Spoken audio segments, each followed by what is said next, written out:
김민수 레몬리서치 대표님 그리고 신한금융투자 강구센터 안지원 PB팀장 두 분 나오셨습니다. 안녕하세요. 안녕하세요. 안녕하세요. 안 팀장님. 네. 안 지긋지긋하세요? 낮에 그래 하루 종일 붙어 있다가. 아, 각도기 있네요? 각도기 저 촬영, 저 녹화까지 하시고. 그래서 제가 좀 쉬었다 나오려고 오늘부터 좀 3부로 하고 있습니다. 저는 좋은데 왜 그러세요? 버럭부장님, 네? 안 지겨우세요? 매번, 요집 차지하셔서 축하드립니다. 아니, 지난주 금요일날 그러셨잖아. 어느 분이 김민수 대표는 연합인포맥스의 공무원이라고. 많지 않으시네요. 나도 오늘 공무원 함 됐어. 그쪽은 늘공이고 나는 어공이고 오늘 박정현 부장 대타로 어떻게 어공됐어. 공무원 함 됐어.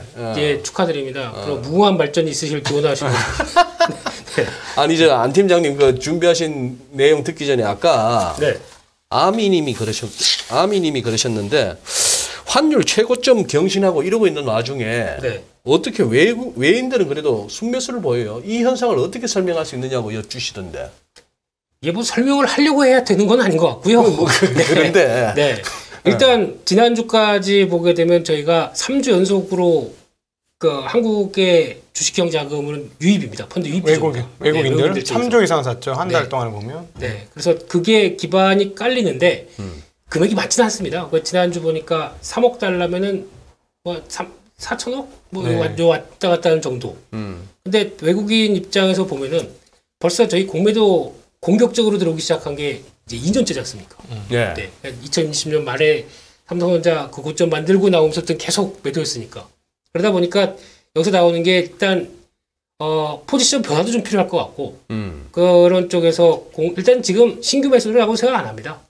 신규 매수보다는 그동안에 이제 후려 깠던 판매수? 거, 후려 깠던 거 이제 쇼커버링 정도. 예. 저희 단어들이 좀 공격적이죠? 그러시네요. 네. 방송에 적합한 단어가 아니어서 좀 사죄 말씀드리겠습니다. 네. 근데 원래 날 것을 지향하다가 조금 적응하시는 단계입니다. 좀 봐주세요.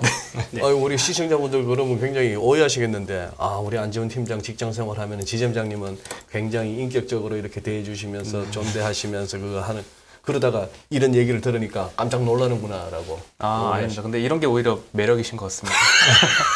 직장 생활 잘하시네요. 잘합니다. 제가 보기에는. 그쵸. 네. 근데 뭐 어디가 그렇게 이뻐가지고 그렇게 각도기 증시각도기에다 그렇게 매일 그렇게 고생을 시키세요. 일단 탁월하지 않습니까? 글쎄. 전화에 보기 어려운 탁월함이 있고. 네. 그리고 일단 비주얼 자체가 보고 있으면 행복해. 네. 비주얼. 그거는 이제 부차적인 문제이긴 합니다. 문제고. 네. 실력이 출중합니다. 출중하다. 네. 오늘 뭐 준비하신 자료가 있으시다며? 자료는 이따가 보여드리겠습니다. 그래요? 나는 안 팀장님하고는 어떻게 풀어야 되는지 몰라가지고 조심스럽게 오늘 시장은 정말 어려웠는데 시장 정리를 한번 부탁하는 게 좋을 것 같습니다. 네, 참 시장 정리를 밤 8시 반에 지금 하려고 하는데요. 일단 코스피 1.2%, 코스닥 2.25% 굉장히 좀 오랜만에 이렇게 좀 세게 빠진 것 같습니다. 특히나 이제 아까 말씀하셨듯이 원달러 환율이 우리 한국장 끝날 때만 해도 한 1340원 정도로 끝났는데 지금 여기를 보니까 1344원? 그 사이에는 더 많이 올라갔다 내려왔더라고요. 뭐 유럽도 지금 에너지 가격 때문에 지금 고생을 많이 하고 있고 또 7월달 독일의 PPI가 37%나 나왔잖아요. 예상치가 32%였는데 그거보다 훨씬 더 많이 나와서 지금 뭐 독일이 사실 유럽 대표인데 여기가 이렇게 물가가 이렇게 높고 어려운 상황에서는 달러 강세가 이렇게 쉽게 가라앉지는 않을 거다 이런 전망이 좀 많은 것 같고요. 최근에 연준 위원들의 매파적 발언도 좀 영향을 많이 끼쳤던 것 같습니다. 게다가 지금 한국 시장도 수출입 데이터가 오늘 발표가 됐는데요. 8월 달 1일부터 20일까지 데이터가 한국 수출 증가율이 3.9% 나왔습니다. 지난 7월 달에 거의 10% 나왔거든요. 그리고 1월부터 7월까지 누적으로 봤을 때도 한 15%? 네, 이 정도 나왔는데 지금 계속 둔화가 되고 있으면서 무역 적자도 많이 쌓이고 있는 상황입니다. 그래서 원달러 환율은 계속 천정부지로 올라가고 있고 오늘 뭐 매크로 리포트들을 보니까 단기간에 다시 안정화될 것이다 이렇게 쓴 리포트는 하나도 없더라고요. 다 당분간은 1,300원 근처에서 내외에서 왔다 갔다 할 거다 이런 전망이 계속 많이 되고 있는 것 같습니다. 환율은 저희 이진우 소장님이시죠? 네. 네. 한번 잠깐 환율에 대한 비율을 한번 말씀해 주시죠. 그 눈빛은 뭐예요? 아, 존경과 존경? 네 그리고 또 호기심에 가득 찬 눈빛으로 네. 그게 아닌데. 아, 이 말씀이 네가 얼마나 알아 하는 왜 눈빛인데? 그렇습니까? 우리 1597 이 고점까지 정확하게 맞추셨던 우리 참. 예. 아우. 그런데. 아니 나는 오히려 네. 아까 유동훈 본부장하고 할 때 일부에서 어느 정도 말씀은 드렸는데 네. 나는 오히려 우리 김 대표님 촉이 더 궁금해요. 오늘 장중에 네. 막 40원도 1340원도 찍고 하는 이때 네. 춥습니까? 춥냐고요? 환율 보면서 이렇게 추위가 느껴지더냐고 제 얘기는. 죄송한데요. 네. 오후장 늦게 가서 봤습니다. 환율은. 뭐 아시느라 바빠가지고. 예. 어. 딴거 막 매매하느라고. 네. 네. 환율이 뭐 물론 한 1,330원 이상은 갔다 싶었는데 그 정도까지 올라간 줄 몰랐습니다. 그래서 그러니까 이게 더 가다 보니까 오늘 중국 금리 인하지 않습니까? 예. 네. 이 여파를 가지고 더 하나의 자극제가 됐던 것 같고, 그리고 또 이제 단기물 또 장기물 차이가 두면서 또 금리를 약간 바꿨지 않습니까? LPR이. 중국이. 예. 그러다 보니까 좀 더 지금 한국의 입장으로서는 이제 갈팡질팡한 거죠. 환율이 그러다 보니까 한 단계 더 가다 보니까 아유 안 되겠다라고 하는 부담감들이 뚜렷이 나온 게 코스닥 시장이고. LPR 뭐 0.1% 포인트인가 낮췄다는 그거 말이에요. 네. 그리고 또 5년물은 더 폭이 컸지 않습니까? 예, 1.5%. 아니, 15bp. 15bp. 네. 네. 그러니까 이 차이가 물론 이제 뭐 차이를 둬서 그거에 대해서 미세하게 조정하겠다 이런 것보다도 제가 보기에는 위안화는 일단 폭을 키우는데 절하는데 더 흐름이 같고 거기다 이제 한국도 따라간다는 입장 쪽에서 이번에 또 네. 보통 보니까 이번에 또 25bp 한국 금통위 쪽에서 인상이 많이 나오더라고요. 네. 근데 시장 분위기는 그거 갖고 되겠나 네. 이런 분위기. 네. 이게 좀 더 크다 보니까 더 간격이 큰 관점에서 환율이 그렇게 또 반응한 게 아닐까. 지금 말씀하신 대로 위안화 보니까는 6.86이에요. 지금 네. 6.864. 조만간에 또 포치 소리 나오겠네. 7위안 깬다고 또 깨고 올라간다고.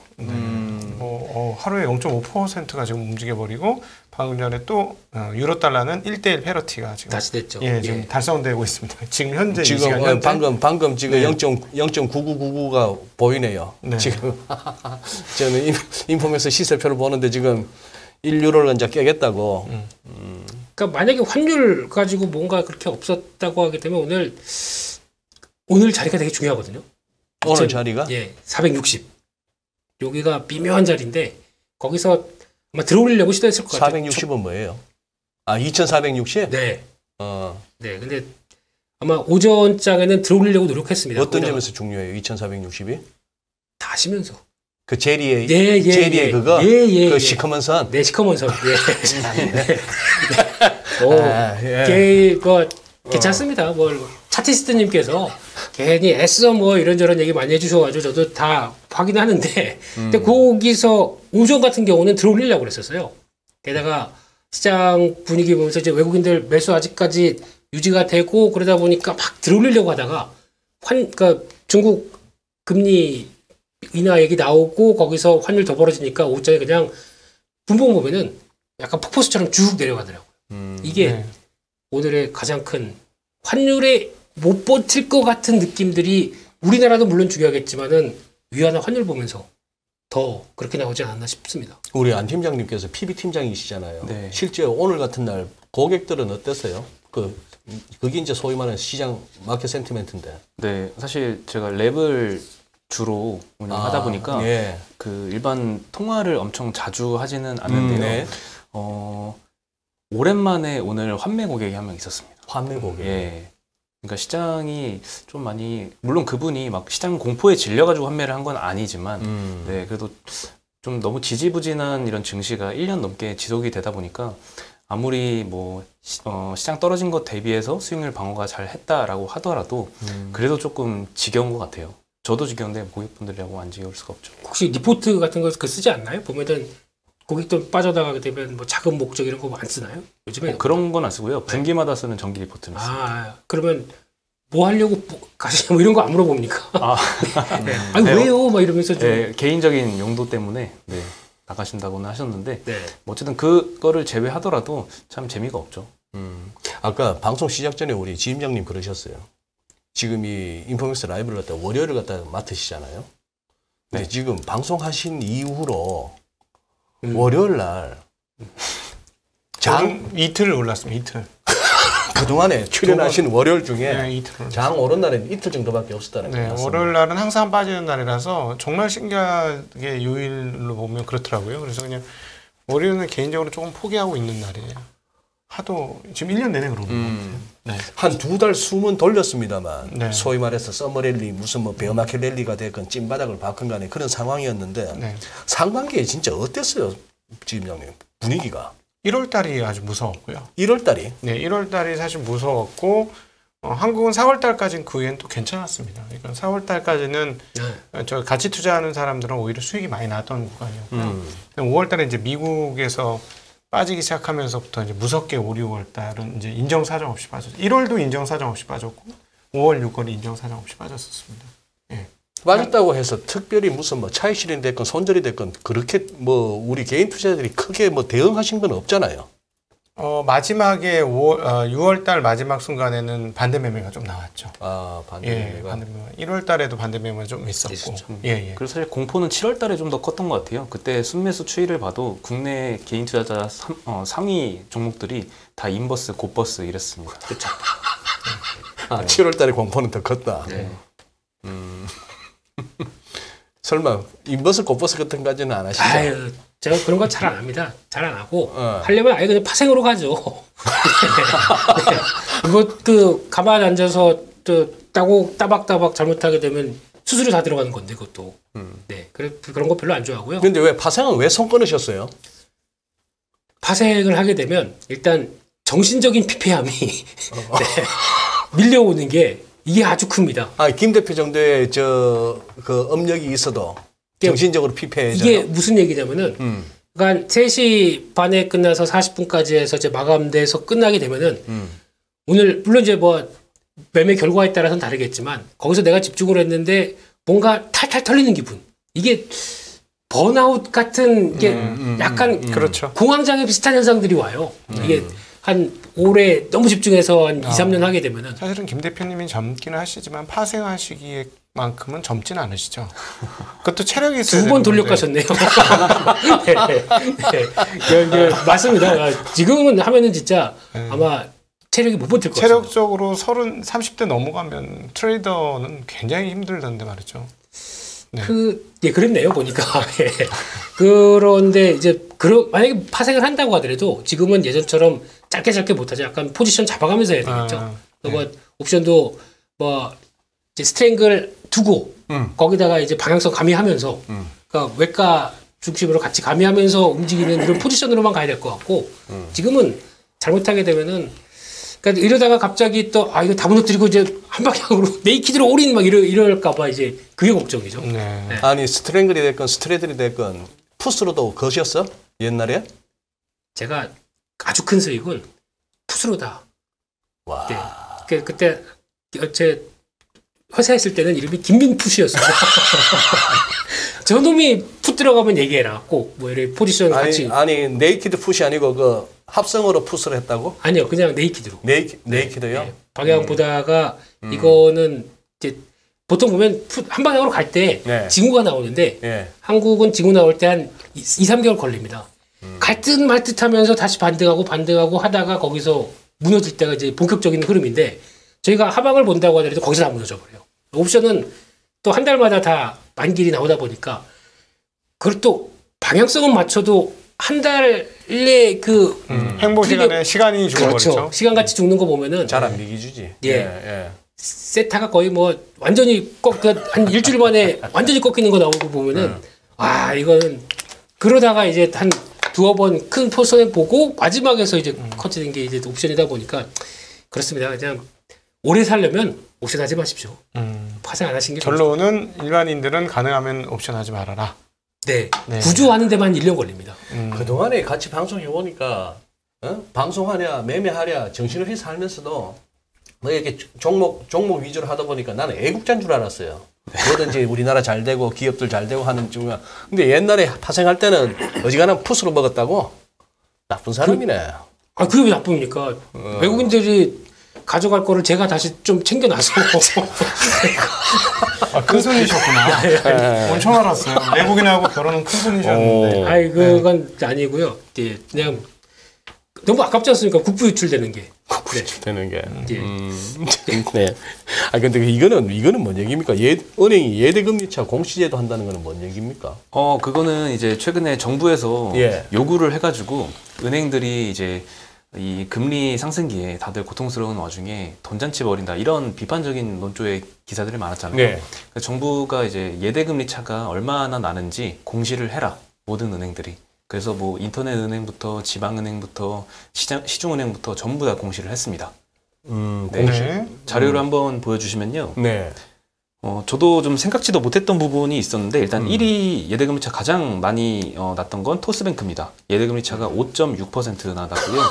대박. 2위는 전북은행, 3위 전북은행. 광주은행, K뱅크, 카카오뱅크, 제주은행, 상위는 다 지방은행과 인터넷뱅크들입니다. 네. 그리고 우리가 이제 익숙한 시중은행들 농협 1.36, 우리은행 1.29, 국민은행, 신한은행, 하나은행 다 1.1%대입니다. 그러니까 1위 토스뱅크의 5.6%와 비교하면 뭐 반의 반토막 정도라고 할 수 있겠죠. 그리고 저는 좀 놀랐던 게 토스뱅크의 저축성 수신금리가 1%밖에 안 된다는 게 좀 놀라웠습니다. 다른 뭐 시중은행들은 보통 막 3% 내외 정도인데 조달금리를 저렇게 싸게 하면은 정말 수익성이 좋겠다라는 생각이 들더라고요. 그래서 제가 생각하는 그런데 저기 토스뱅크한테 누가 돈 맡겨요? 저금리야. 그러게요. 저도 그게 좀 의문인 게 왜냐하면 토스뱅크가 최근에 입출금 수시 입출금 예금 통장에 2% 주기로 했었거든요. 예. 그래서 저도 그거 가입을 했었는데 예. 이 통계에 보니까 1%라고 나오더라고요. 그래서 저도 약간 상식과는 좀 배치되는데 뭐 세부적으로 조사를 해보진 않았습니다만 좀 놀라운 수치이긴 했습니다. 은행연합회에서는 7월 말 기준이네요. 네, 네. 7월 말 기준이고요. 그래서 왜 그 수치가 반영이 안 돼 있을까? 저도 궁금한데 어쨌든 우리가 흔히 알고 있던 시중은행들이 뭐 금리 상승기에 돈잔치를 벌인다. 이 기사는 사실 비교해 보면 지방은행이나 인터넷은행이 조금 더 예대금리차는 높다라고 볼 수 있을 것 같습니다. 대체적으로 보니까 수신금리가 조금 더 낮네요. 일반 은행들이 보면 지금 대부분 2%대 중후반 또는 3%대 이렇게 되니까 그 일반 은행들이 수신금리가 높아서 예대금리 차가 줄어드는 그런 개념을 가지고 있네요. 근데 왜 지방은행들이 그렇게 수익성이 좋은데 주가는 저평가에서 안 갈까요?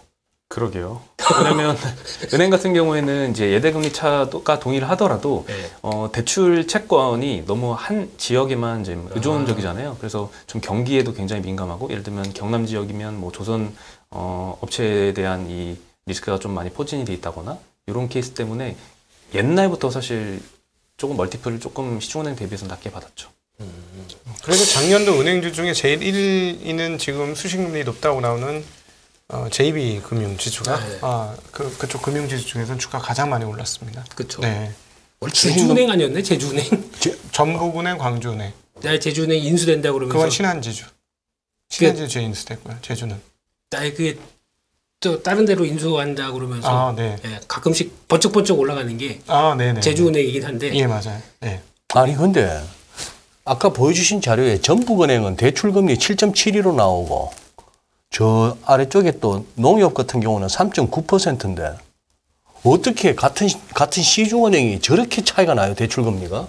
이것도 동일잣대로 볼 수는 없지만 동일잣대로는 볼 수 없다. 시중은행 같은 경우에는 좀 신용등급이 높은 쪽으로 많이 대출을 해주고요. 그리고 인터넷은행은 원치 않음에도 불구하고 정부에서 중순위 대출을 좀 많이 늘려라, 비중을 어느 정도 이상 해라. 전북은행이 인터넷은행은 아니잖아요. 전북은행도 근데 마찬가지지만 그 타겟 고객층이 시중은행들이 타겟하는 것보다는 조금 신용등급이 낮은 등급에 속합니다. 그래서 그런 신용등급 차이 때문에 대출금리 차이는 좀 존재합니다. 원래 대출 상담사들이 이렇게 돌려보다가 이분이 좀 낮다고 하게 되면 혹시 이자는 좀 비싼데 승인은 나올 것 같은 데가 있거든요. 근데 혹시 JB라고 혹시 아세요? 그러면서 권유하게 되면 이렇게 해서 가는 경우 어려웠을 때 많이 해봤습니다.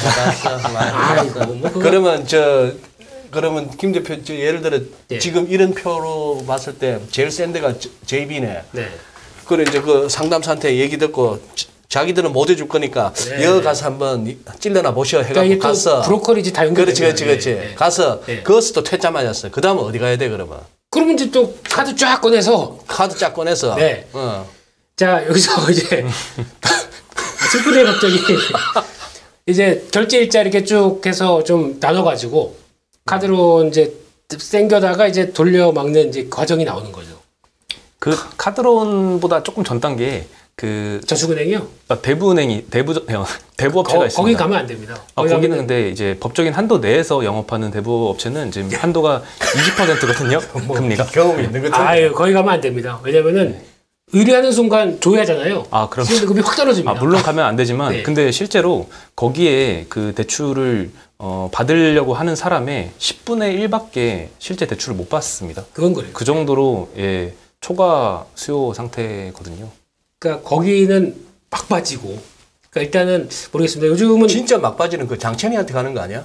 나중에 그렇죠. 손모가지 하나에 예. 1,000만 원 1억 떼주고 하는 그거. 제가요 살고 싶습니다. 그 정도까지는 그 정도까지는 아닌 것 같고요. 네, 이제 그러면 영화에 나온 얘기고, 네, 뭐 신체 포기각서 쓰고 이런 거는 진짜 모르겠고요. 근데 그 전 단계 정도까지는 가보다 보니까 참 내 인생이 왜 뭐 이러면서. 아니 근데 지금 우리가 맨날 주식 얘기만 합니다만 지금 미국이 우리 최근에 좀 황당한 시황을 많이 봤어요. 뉴욕발 시황을. 잘하면 무슨 뭐 9월부터 금리 인상을 멈출 듯이 심하게 나가는 친구들은. 네. 아니면 고작 해봐야 무슨 이제 긴축 속도 확 늦춰서 연말까지 조금 올려서 뭐 3.25나 3.5 정도 간 다음에 내년 가서는 또 금방 또 금리 인하로 돌 것처럼. 나는 어떻게 그런 시황이 나오는지 저는 이해를 못 하겠어요. 그러니까 지난주에 여러 명이 나와갖고 버럭했지. 연준 그 지역 연방은행 총재들이 너 뭔 소리를 하냐? 뭔 놈이 낙타처럼 생각하냐? 낙타 봉우리처럼 이렇게 금리 끌어올리다가 바로 그냥 내린다고? 우리 이럴 수가 있는데 그렇죠. 올라가서 쭉 뭐 3%대 4% 가까운 금리로 몇 년을 갈 수도 있는데 뭐 이런 얘기를 하면서 이제 좀 이제 갑자기 이제 분위기 쎄해진 거 아니에요? 쎄해졌는데 그런 와중이면은 우리 아직 금통위도 뭐 25일. 기본적인 25%로 한다 하더라도 25%. 조금 따박따박 더 올라가고 했을 때 지금은 그냥 뭐 뜨뜻하게 이렇게 반신욕 할 만한 온도다 하겠지만 좀 탕 안에 들어가 있기에 좀 뜨거운 온도가 되는 거 아니에요? 이러면은 이 머니마켓 쪽에 대출이나 이런 쪽이 그걸 아직 걱정할 단계는 아닌가? 그 정도는 제가 아직은 보기엔 아니다? 9월까지 가봐야 될 것 같습니다. 9월까지 가봐야 된다. 가서 이제 큐티 본격적으로 2배로 더블업되고. 근데 지금 요즘 보니까 또 한 잠재적인 리스크 중에 하나가 영국 같아요. 영국. 예, 영국에 이번에 총리가 바뀌지 않습니까? 네. 이번에 바뀌는 총리가 외무장관 이분이 또 가능성이 높다고 얘기를 하는데 영국은 되게 특이하더라고요. 이게 중앙은행이 독립한 게 26년밖에 안 됐대요. 그러다 보니까 지금 아직까지도 중앙은행은 총리 밑에서 그러니까 우리 금리 이렇게 바꾸겠습니다 하고 허가를 받아서 움직인대요. 총리한테. 예, 총리 밑에 있다고 하더라고요. 근데 이번 바뀐 총리가 뉘앙스가 되게 이상한 게 금리 타겟을 지금 인플레이션하고 GDP를 같이 더해서 거기서 나오는 거를 타겟으로 가겠다. 이러다 보니까 GDP가 예를 들어 한 3% 성장이고 네. 인플레가 예를 들어 5%다. 네. 지금 뭐 10.1%인가까지 두 자리까지 그렇죠. 갔지만 네. 그러면 GDP 3%에 그렇죠. 인플레가 5%다. 네. 그럼 두 개 더해서 8%. 네. 금리를 그 정도로 가겠다? 그렇게 얘기를 하는데 네. 중요한 건 지금 나오는 얘기가 아니 우리 지금 뭐 브렉시트 나온 뒤부터 경제 성장률 계속 하향하고 있는데 그러니까 실질 성장률은 거의 못 따라간다. 그러면은 이거 타겟을 그렇게 높이 가져가면 되겠느냐라는 얘기가 나오고 있대요 지금 영국에서는. 그러니까 쉽게 말씀드리면은 금리 그렇게까지 안 올려도 되잖아. 우리 지금 그 정도까지 경제 GDP 성장률이 못 가는데 이런 얘기 나오다 보니까 약간 잠깐 이것 봐라. 그러면은 이제 파운드 빅쇼 가야 되는 거 아니야? 뭐 이런 얘기 좀 나오고 있다고 하더라고. 이게 타겟이 변하다 보니까. 그러니까 지금 여기도 난립니다 지금. 골이 안 들어가니까 골대로 그렇죠. 옮기는구나. 그럼 딱 그 표현입니다. 예, 예. 그래서 지금 그러다가 외무장관 출신의 지금 우리 김 대표께서 이름도 기억을 못하는 보리스 존슨 후임인데 니니지 투? 방금 전까지 알았는데 네, 파생하면 이렇게 됩니다. 네, 뭐 그래서 이제 그쪽도 그렇고 명목 성장률 타겟이라 그러시네. 중용 7, 8년. 아, 예. 제 자세한 단어는 그냥 다 주워서 듣다 보니까 네, 그 정도만 들어가고 있고요. 근데 저런 설명을 하시는 분이 뭐 딴 데 가거나 뭐 그것이 매크로는 이자 뿌락해서고 알긴 알죠. 다 잊어버리다 보니까 자세히 모르겠어요. 그런 뉘앙스구나. 그러니까 지금 딱 한마디로 유럽은 지금 도급판이구나 이 생각이 들어가지고 도급판이다. 네. 거기다가 지금 앞서 팀장님 얘기하셨듯이 독일이 저렇게 나오게 되면은 예. 모범 국가잖아요. 제조업의 모범 국가인데 거기서 이런 타격을 받는다라고 하게 되면 지금 유로존의 희망은 누가 남았을까요? 이것도 또 생각해볼 문제고 그냥 머리 아픕니다. 유로존 생각하게 되면요. 그래. 저기 안 팀장님. 네. 이 카카오 야들은 왜 좀 뭐 다 안 좋은 와중에 왜 이렇게 좀 삐리해요? 그러게요. 지금 호재를 못 본 지 너무 오래된 것 같은데 최근에 또 악재가 계속 이어서 터지면서 주가가 또 지난주에 이어서 오늘도 좀 안 좋은데요. 예. 일단 카카오페이가 지난주에 뭐 카톡 송금 금지 논란 이런 테마로 좀 뉴스가 많이 나왔는데 예. 사실상 요거는 금융위에서 얘기하기로는 전자금융이 취업 라이센스를 받으면 기존의 예. 업체들도 예전의 비즈니스를 영위할 수 있다라고 해서 어느 정도 무마되는 줄 알았는데 오늘 추가로 또 6% 떨어졌습니다. 그러니까 이전과 완전히 동일한 서비스를 제공할 수는 없을 거다라는 생각들을 좀 하게 된 것 같고요. 그리고 카카오 뱅크도 뭐 관련한 뭐 카톡 송금 이슈가 이게 많이 나오던데 사실 얘네는 은행업 라이센스를 받았기 때문에 그것보다는 이제 지난주 KB금융에서 블록딜 매각한 게 좀 영향이 컸던 것 같고요. 그때 할인율이 8% 정도였는데 딱 이 정도만큼 주가가 떨어졌습니다. 근데 이거 떨어지고 나서 고점 대비해서 한 70% 정도 떨어진 수치더라고요. 그리고 또 이번에 블록딜을 보니까 작년도에 우정사업본부에서 블록딜 한 게 좀 생각이 나서 얼마에 팔았나 보니까 그때 8만 원에 팔았더라고요. 그때 대비해서 지금 한 65% 정도 하락을 했으니까 우정사업본부가 그때 굉장히 잘 판 거죠. 그때 당시 한 1조 원 정도로 팔았거든요. 1,000억 투자해서 한 6년 만에 1조 원으로 매각을 한 거니까 사실 굉장히 잘 엑시트를 했죠. 근데 연기금은 왜 사요? 카카오 뱅크를요? 네, 카카오그룹주 요즘 보면은 가끔 연기금 들어오거든요. 연기금이 들어와요? 네. 왜? 뭐 연기금이 산 걸 수도 있고 연기금이 이제 자금을 준 운용사에서 산 걸 수도 있는데 보통 운용사들이 인덱스를 7할 이상 맞춥니다. 예. 그래서 공모펀드들의 수익률을 보면 그래서 공모펀드가 멸망했다고 표현되는 이 상황이 왜 왔냐. 공모펀드들이 인덱스를 그대로 따라서 한 70% 이상 추종을 하다 보니까 공모펀드들이 수익률이 인덱스 수익률하고 거의 비슷하게 나오거든요. 그 규정부터 없애야 되는 거 아닌가요?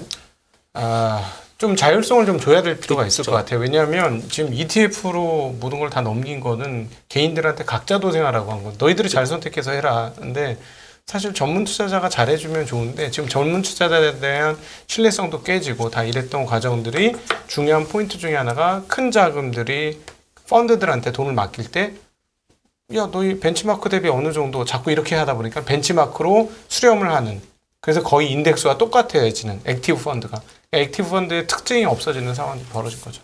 그렇죠. 그냥 다 목숨 부지만 할. 네, 네. 좀 그런 분위기입니다. 네. 아니 그 환율이 1340원 근처까지 왔는 줄도 장 끝나고 오후 늦게나 아셨다면은 굉장히 바쁘셨다는 얘긴데 오늘 네. 몇 번 사고 팔기를 몇 번 하셨길래? 아니 근데 오늘 같은 날은 솔직히 매매하기가 아니 오늘 같은 날 벌립니까? 네. 야, 오늘 같은 날은 나쁘지가 않은 게 일단 기존의 주도 섹터가 아침부터 낮게 시작하거든요. 낮게. 예.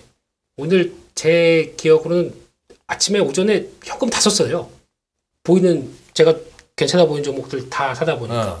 그리고 올라오면서 이제 또 다 쳐냈죠. 쳐내고 하면서 그러니까 지난주까지 시장이 강했으면은 거기서 나오는 주도 섹터들이 강한데 오늘 보면 대부분 다 양봉인 종목들이 많아요.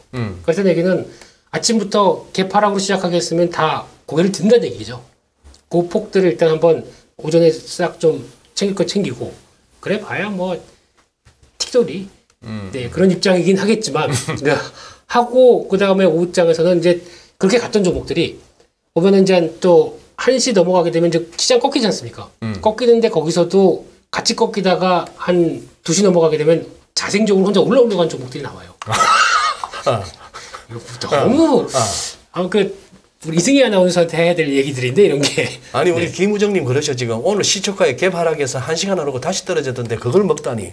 네. 근데 그것만 먹은 게 아니고 지금 얘기 들어보니까 오후에 또 살짝 대가리 드는 걸 갖다가 그걸 또 올라타서 잠시 먹고 나왔다는 얘기 아니야. 네. 예? 예. 저런 손님 몇 번 돼요? 손님들. 아 저런 손님은 없어요. 자기가 알아서 하지. 저런 손님을 굳이 둘 필요는 없죠. 다 자기가 알아서 하고 무료 수수로 가서 하고 이렇게 하시지. 저희들이 관리를 해드릴 필요가 없는 거고. 관리를 해드릴 필요가 없는 거죠. 제가요 솔직히 말씀드리면 신한습니다. 네. 근데 비대면 무료예요. 도움은 안 될 겁니다. 죄송합니다. 네. 네. 근데 안 팀장님 들으시기에 네. 약간 좀 뻥인 것 같지 않아요? 사람이 어떻게 저럴 수가 있어요? 제가 내일 한번 확인을 한번 해보세요. 지금 계좌번호가 108. 계좌번호를 알려주시면 제가 확인을 해보겠습니다. 네네네. 신검투에서 하고 계셔? 예, 다 오픈했습니다. 예. 그러면 안 팀장님이 알라면 알 수가 있네. 네. 근데 비밀번호도 알려주셔야 됩니다. 싫어. 네. 내렸다가 올랐다가 다시 내림. 예. 근데 그랬죠. 오늘 그랬죠. 그게 시장의 흐름은 그런데 중요한 섹터가 있어요. 살아있는 섹터가. 뭐죠? 그냥 제가 보통 한 달 내내 말씀드렸던 에너지 섹터. 이거는 안 죽습니다. 이게 제가 보기엔 포인트 같거든요. 이게 여기서 말하는 에너지 섹터는 뭐 정유라기보다도 피팅. 그렇죠. 피팅? 피팅 밸브부터 네. 뭐 강관부터 네. 이게 그러니까 딱 아이디어를 상사주 쪽도 좋잖아요 요즘에. 이게 아이디어가 에너지가 왜 이렇게 다들 그러니까 이게 떨어지지 않는 이상은 인플레이션 압력이 줄어들 리가 없겠죠. 그 얘기는 우리 내일 저녁에 합시다. 시간이 너무 쫓기네. 지금 미라지님이 시청자 공감하는 방송 합시다 이러세요. 단타 수익 본 게 그리 재밌나요? 지금 뭐 단타 수익 낸 거 갖고 우리 좋아하기에는 장이 너무 흉흉해. 그게 아니라 주도 섹터가 있다. 이제 이걸 말씀드리는 그래요? 거였습니다. 예. 대신 우리 안 팀장님 네. 뭐 한 1, 20주짜리라도 스케줄 간단하게. 네, 마지막으로 이번 주 증시 일정 말씀드리고 끝내겠습니다. 네, 자료 보여주시면요. 네, 화요일 날 저녁에 미국 8월 S&P 제조업 서비스 PMI가 발표될 예정이고요. 목요일에는 8월 달 금통위가 있습니다. 네, 잭슨홀 미팅도 있고 그리고 마지막으로 PCE 물가지수도 이번 주에 가장 중요한 일정일 것 같습니다. 알겠습니다. 주 후반에 다 몰려 있네요. 예, 그래요. 오늘 일부 인플루언스 라이브 월요일 순서는 여기서 마무리해야 될 것 같습니다. 각동이님, 네. 뭐 오늘 이렇게 곁다리로 와갖고 또 재밌게 하고 갑니다. 예, 시간이 어떻게 가는지 모를 정도로 그러죠. 금방 시간이 흘러가고 있습니다. 시장이 흉흉해서 참 이렇게 뭐 함부로 웃고 떠들기도 참 뭐합니다만 어쨌거나 견뎌내야 될 것 같습니다. 오늘 저희들은 여기서 물러가겠습니다. 고맙습니다.